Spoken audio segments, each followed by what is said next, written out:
Hi, I'm going to be reading The Brave Little Mouse, which was written by Leon James and Ken Sobel. Help, help, save me, there's something chasing me, cried a frightened little voice from the middle of the big jungle. All of the other animals rushed over to see what had happened, but all they found was little Harold Mouse hiding behind a tree. Oh no, said Mr. Macaw, not again. You didn't get scared by a shadow again, did you, Harold? Harold felt very ashamed.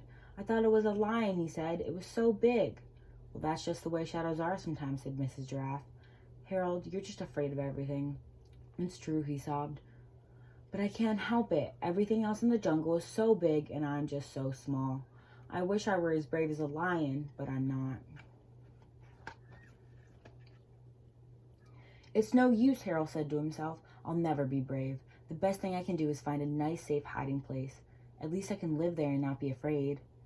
First he looked down a hole, but just as he started to go down, he thought, what am I doing? There might be a snake down there. I'd better find someplace else. Next he started to climb up a tree, but then he thought, what am I doing? There might be a hawk up there. I'd better find someplace else. But where? Every place he looked seemed to have something wrong with it, until suddenly, there, right in front of him, was a cave, a great big empty cave. This looks like the safest place in the whole jungle, he thought. So in he went. It seemed to be a very pleasant cave, with a thick red carpet, a high dark ceiling, and a wide white pillar standing outside the door. And at the back there was a passageway going down to the cellar. But it hadn't been very well kept. The roof was uneven, and there was some wet sticky stuff all over the carpet, and the pillars looked as if they hadn't been polished in months. And he got out his broom and brush and started to clean. Suddenly the cave began to quake and shake, and the door slammed shut. Harold was trapped inside the dark cave. Harold didn't know it, but the cave wasn't really a cave at all. It was the mouth of the biggest lion in the whole jungle, who had fallen asleep with it wide open. What happened? Harold cried. Let me out of here! And he began banging on the lion's teeth with his broom. He made such a fuss that the lion thought he had swallowed a swarm of bumblebees, and bumblebees happened to be the one thing in the world that the lion was afraid of. He was so afraid, in fact, that he opened his mouth and roared in fright. Help! Someone save me! Cried the lion. The little mouse ran outside as quickly as he could, and there before him was the most terrified lion anyone had ever seen. The lion was so scared, in fact, that he hid his head in his paws and started to cry. Please don't sting me, he sobbed. Who? Me? Harold said. Why, I never stung anyone in my life. Mice can't sting. Then he laughed. Imagine a great big lion being afraid of getting stung. Even I'm not afraid of that.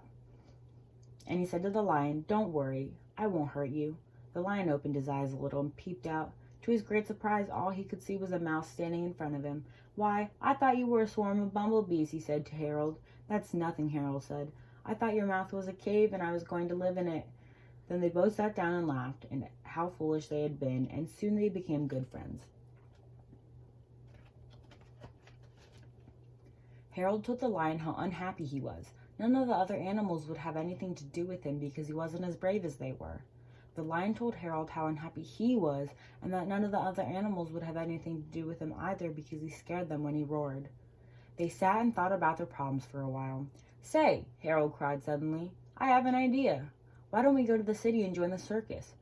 You can roar as much as you'd like there, and everyone will come to see you. That's a wonderful idea, said the lion, and you can become my lion tamer, and everyone will think you're the bravest mouse they've ever seen. So they packed up their belongings and went off to the city to join the circus. And now every day people come from miles around to see the brave little mouse and the ferocious lion. And when they see Harold snap his whip in the lion's mouth, they all turn to each other and say, did you ever see a mouse as brave or a lion as ferocious as that? Hooray, Harold, the bravest little mouse. The end.